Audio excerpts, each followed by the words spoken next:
وعباد الرحمن الذين يمشون على الأرض هونا وإذا خاطبهم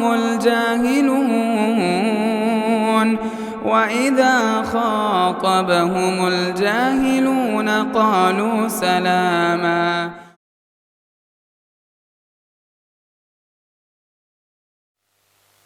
محترم و مکرم حاضرین و حاضرات، اللہ کا بڑا شکر و احسان ہے کہ اللہ تبارک و تعالیٰ نے رمضان المبارک کا یہ مہینہ ہم پر سایہ فگن کیا.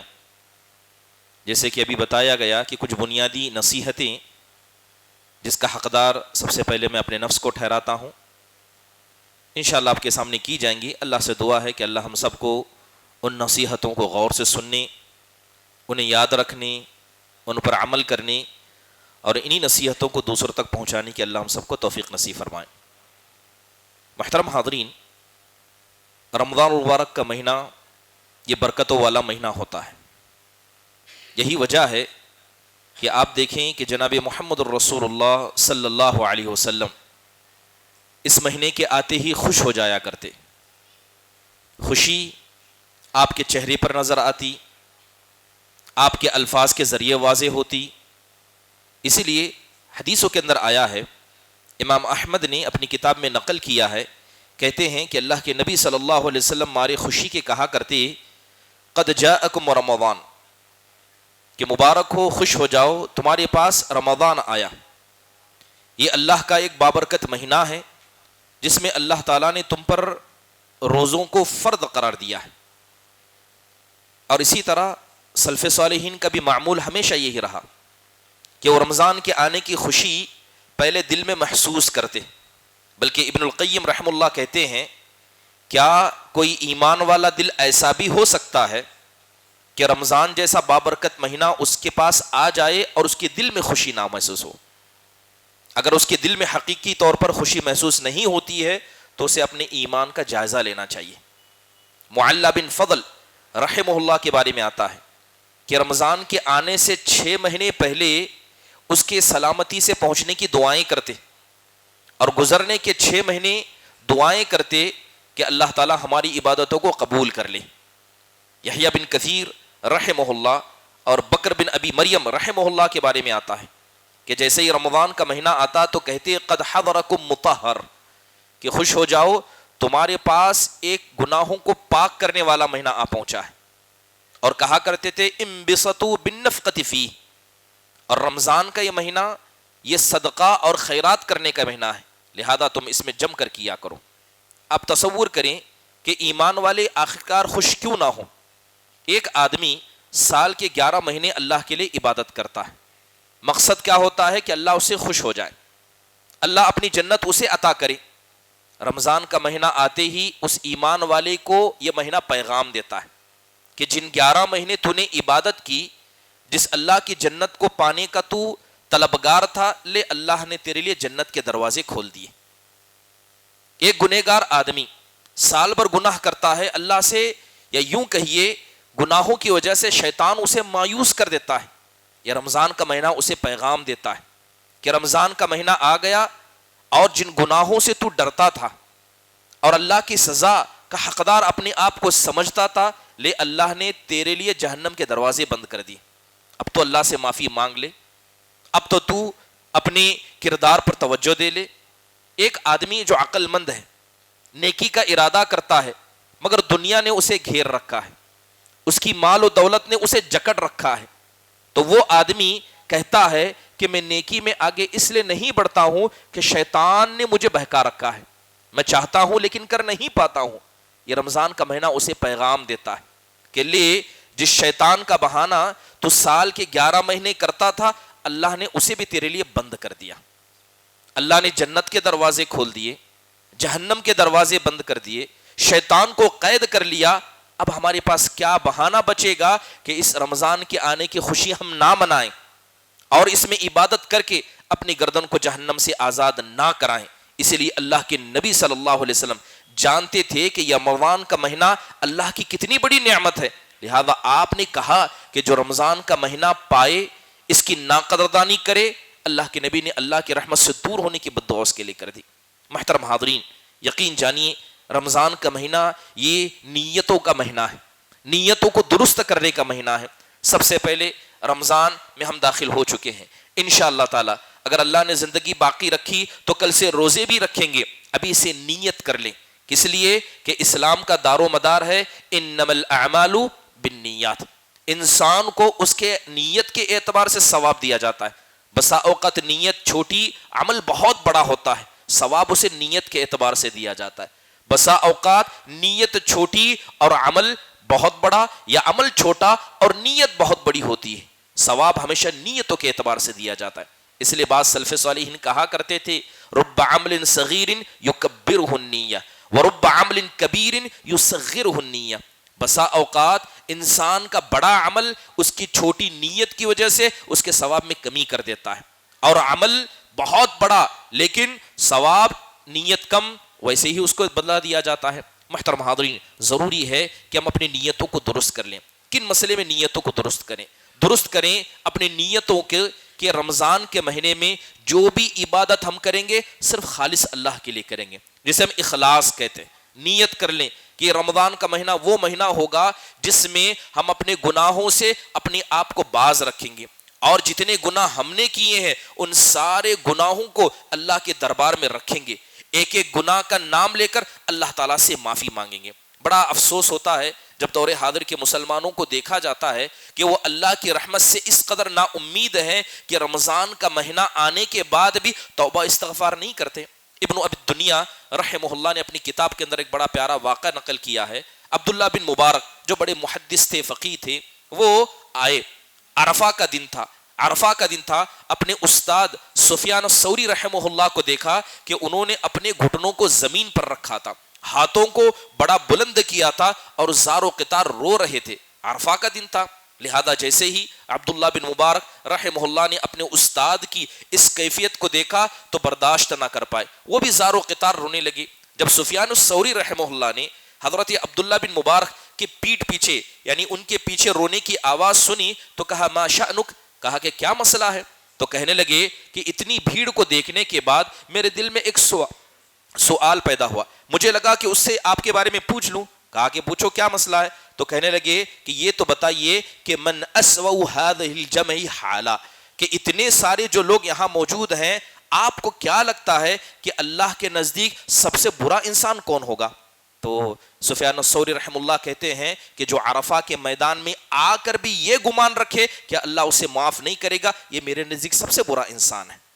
یہ اتنی بڑی مجلس موجود ہے، میں بھی کہوں گا کہ وہ انسان سب سے برا ہے جو رمضان کا مہینہ آنے کے بعد بھی اللہ کی رحمت کا حقدار اپنے آپ کو نہیں بناتا، رمضان کا مہینہ آنے کے بعد بھی اللہ کو خوش کرنے کے لیے آگے بڑھ کر عبادتیں نہیں کرتا۔ اللہ تعالیٰ کہتا ہے انا عند ظن عبدی بی، حدیث قدسی ہے کہ میرا بندہ میرے بارے میں جیسا گمان کرتا ہے میں ویسا ہی اس کے پاس ہوتا ہوں۔ کوئی گمان کر لے کہ اللہ مجھے ضرور معاف کرے گا تو یقیناً اللہ تعالیٰ اسے معاف کرے گا۔ محترم حاضرین، نیتوں کو درست کرنے کی ضرورت ہے، نیتوں کو درست کرنے کی ضرورت ہے۔ بسا اوقات ایک آدمی نیت کرتا ہے، اگر اللہ اسے عمل کی توفیق نہ بھی دے اس کی نیتوں سے اسے ثواب دیا جاتا ہے۔ بڑا معروف قصہ ہے، امام بحقی رحمہ اللہ نے اپنی کتاب کے اندر دلائل النبوہ ایک خاص حصہ ہے، اس کے اندر اس حدیث کو نقل کیا ہے اور علامہ البانی رحمہ اللہ نے اس حدیث کو صحیح قرار دیا ہے۔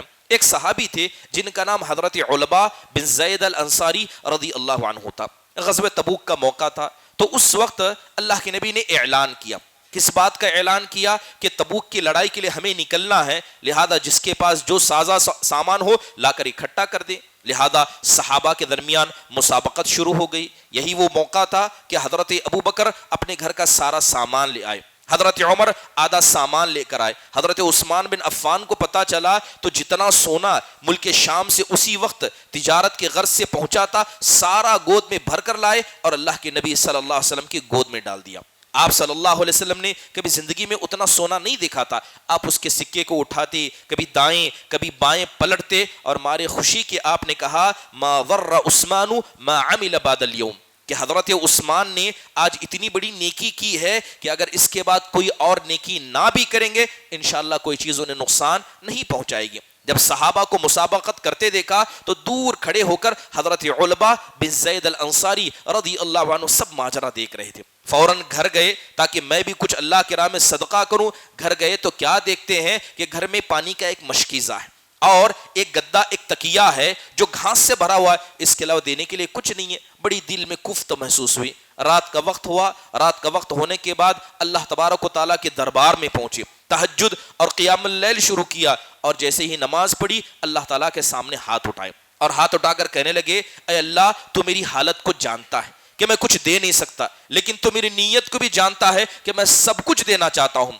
آخر کار کہا, اے اللہ میں اپنی عزت کا صدقہ تیرے راہ میں دیتا ہوں کہ آج کے بعد سے اس میرے جسم کو یا میرے روح کو یا یوں سمجھیں کہ میری عزت پر بھی کوئی بھی حملہ کرے گا, مجھے کوئی بھی جسمانی تکلیف پہنچائے گا, اے میرے پروردگار صرف تیری خاطر اسے میں معاف کر دوں گا. اللہ تعالیٰ کے سامنے دعا کر لی. صبح کا وقت ہوا, قافلہ چل پڑنے لگا تو اللہ کے نبی صلی اللہ علیہ وسلم نے کہا, این المتصدق بعرضہ البارحہ.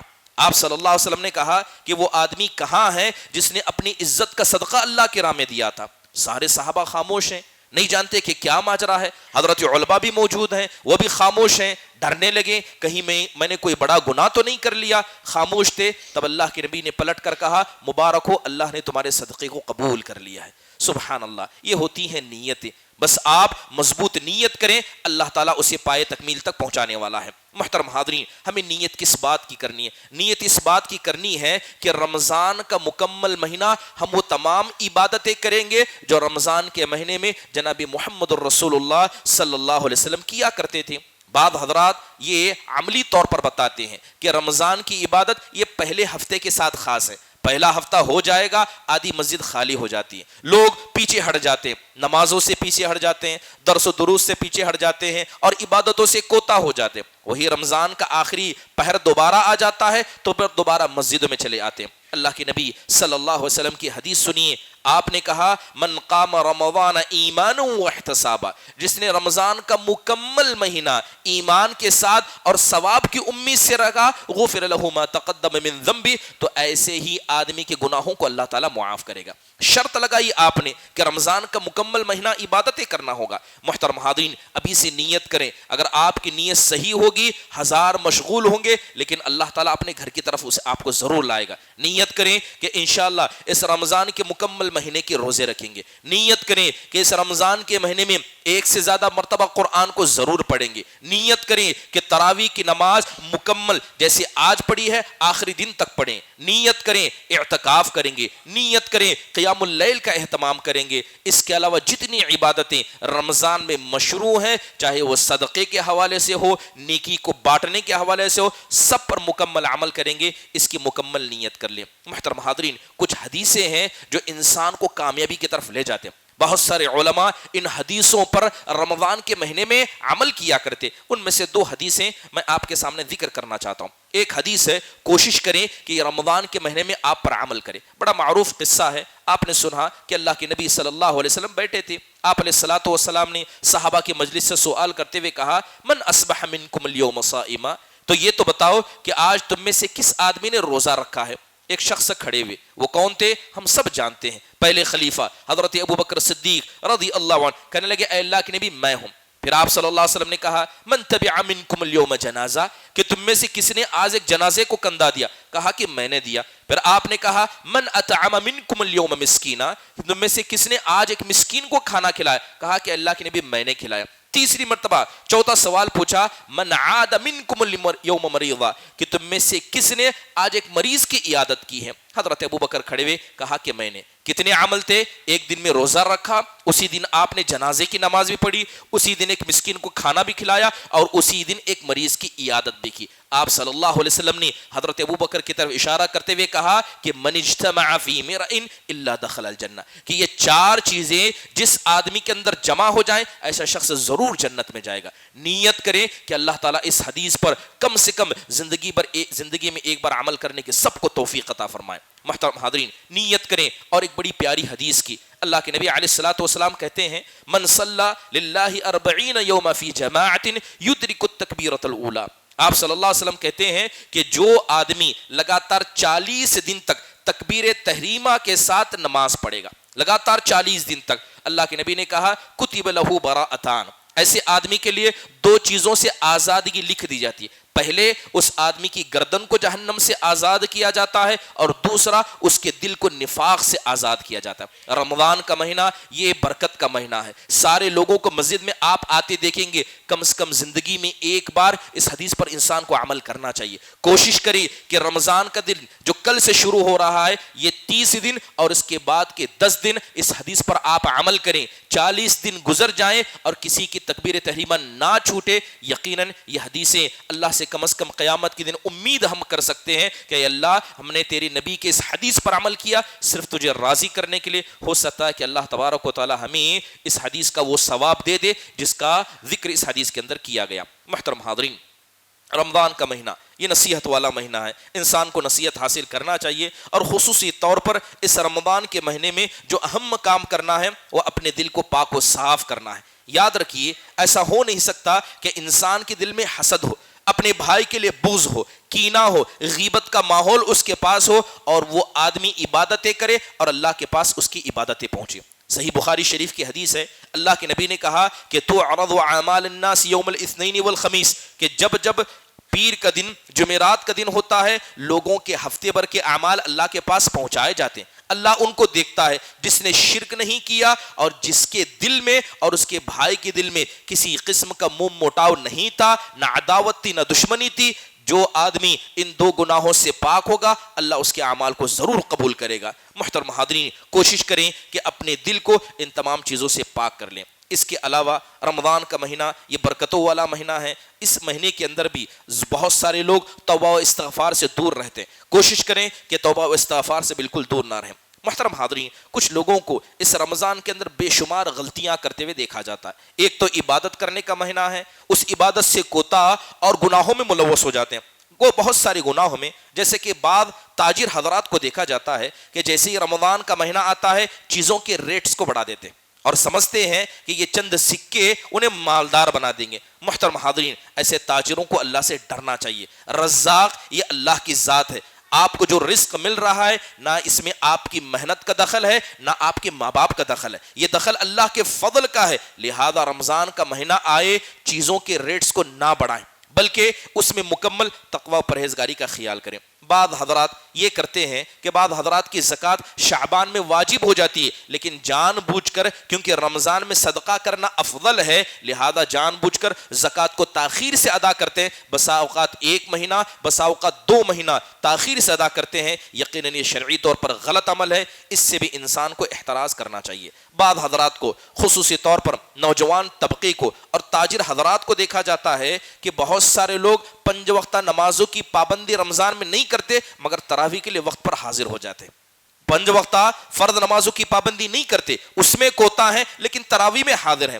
آپ کو نہیں لگتا کہ شیطان نے آپ کے دماغ کے ساتھ کھیل لیا ہے؟ تراویح یہ سنت مؤکدہ، یہ سنت، اس میں علماء کے اختلاف ہے لیکن فرض تو فرض ہے. لہذا کوشش کریں کہ جو نفل عبادتیں آپ اس رمضان میں کریں گے اس کی وجہ سے کبھی بھی فرض کو آپ داؤ پر نہ لگائیں. بہت سارے حضرات کو تجارت کے نام پر، دنیا پرستی کے نام پر قرآن سے مشغول پایا جاتا ہے. وہ قرآن کی تلاوت سے دور رہتے ہیں. اس سے بھی انسان کو کیا ہے، احترام کرنا چاہیے، اس سے انسان کو بچنا چاہیے. اس کے علاوہ اکثر لوگوں کو دیکھا جاتا ہے، خاص کر گھر کی عورتوں کو اور ان لوگوں کو جو مسجدوں کے اندر افطار کرتے ہیں، بہت ہی کم لوگ افطار کے وقت دعا کا اہتمام کرتے ہیں. گھر کی عورتیں افطار لانے میں، مرد حضرات گننے میں وقت کو برباد کرتے، جبکہ افطار کا وقت یہ دعاؤں کے قبول ہونے کا وقت ہے. کوشش کریں کہ وقت سے پہلے ساری تیاری ہو جائے، اگر نہ بھی ہو لیکن دعا آپ سے نہ چھوٹے. یقیناً اس غفلت میں بہت سارے لوگ مبتلا ہو جاتے ہیں. بعض حضرات کو، خصوصی طور پر جو بزرگ حضرات ہیں،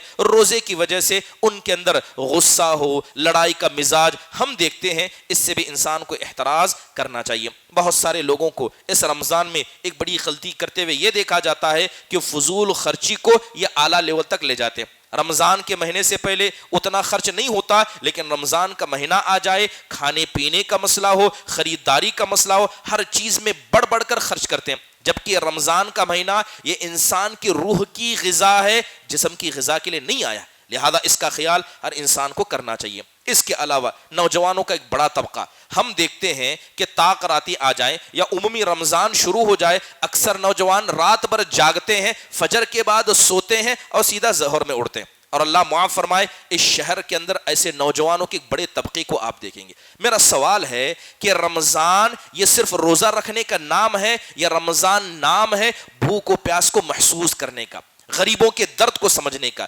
روزہ رکھ کر اللہ تعالیٰ کے سامنے اپنی سچائی کو بتانے کا؟ جب آپ فجر سے سوئے ظہر تک سو گئے، آدھا دن تو ایسے ہی چلا گیا. سوال ہے کہ یہ سونے میں روزے کا کیا دخل ہے؟ سونے میں اس روزے کا آپ کو کیا ثواب ملنے والا ہے؟ اللہ معاف فرمائے روزے کی روحانیت کو ہم نے کھانے اور پینے میں برباد کر دیا، اور اس چیز کو زندہ ہم اپنے معاشرے میں دیکھتے ہیں. اس سے احتراز کریں. اس کے علاوہ کھانے پینے میں بے جا فضول خرچی کرنا، جیسے ہی افطار ہو جاتا ہے گھر چلے جاتے ہیں اور اتنا کھا کر آتے ہیں کہ وہ عبادت جس کے لیے رمضان کا روزہ یا رمضان جس کے لیے ہے اسی عبادت میں کوتا ہو جاتے ہیں. تو لہذا اپنی روح کا زیادہ خیال کریں اپنے جسم کو زیادہ خیال کرنے سے. اس کے علاوہ ایک بڑی غلطی کرتے ہوئے لوگوں کو دیکھا جاتا ہے، وہ یہ ہے کہ بہت سارے حضرات جو ہے ظاہری روزے کا خیال ضرور کرتے ہیں مگر باطنی روزے کا خیال نہیں کرتے. ظاہری روزہ کیا ہے کہ انسان کھانے پینے اور روزے کو توڑنے والی چیزیں سے بچ جائے. باطنی روزہ کیا ہے کہ دل کو بھی روزوں کو توڑنے والی چیزوں سے بچا جائے. اب سوال ہے کہ کتنے لوگ حقیقت میں یہ سمجھتے ہیں کہ غیبت بھی انسان کے روزے کو توڑ دیتی ہے؟ کس انداز سے توڑتی ہے اس کا سبب ذکر کیا جائے گا. محترم حاضرین، یہی وجہ ہے کہ بہت سارے لوگ چاہے چغلی کی مجلسیں ہوں، غیبت کی مجلسیں ہوں، ان مجلسوں کو عام سمجھتے ہیں اور اسے برائی نہیں مانتے، جبکہ اللہ کے نبی صلی اللہ علیہ وسلم نے کہا تھا رب صائم حظہ من صیامہ الجوع والعطش. کہتے ہیں کہ بہت سارے روزے دار اللہ کے سامنے قیامت کے دن لائے جائیں گے، سوائے بھوک اور پیاس کے ان کے نصیب میں کچھ نہیں لکھا ہوگا. ابن ابی شیبہ نے حضرت جابر بن عبداللہ سے ایک اثر نقل کیا، وہ کہتے ہیں اذا صمت، کہ جب تم روزہ رکھنا، فلیصم سمعک، تمہارا کان بھی روزہ رکھے، تمہاری نگاہ بھی روزہ رکھے، تمہاری زبان بھی روزہ رکھے، اور اسی طرح تمہارا جسم بھی دوسروں کو تکلیف پہنچانے سے روزہ رکھے. یہ حقیقت میں روزے کا ایک بڑا معیار ہے. مجاہد بن جبر المکی رحمہ اللہ کہتے ہیں خصلتانی من حفظہما سلم لہ صومہ. کہتے ہیں کہ دو ایسی خصلتیں ہیں جو آدمی اس کو اپنائے گا اللہ تعالیٰ اس کے روزے کو محفوظ کرے گا، یعنی روزے کے ثواب کو محفوظ کرے گا.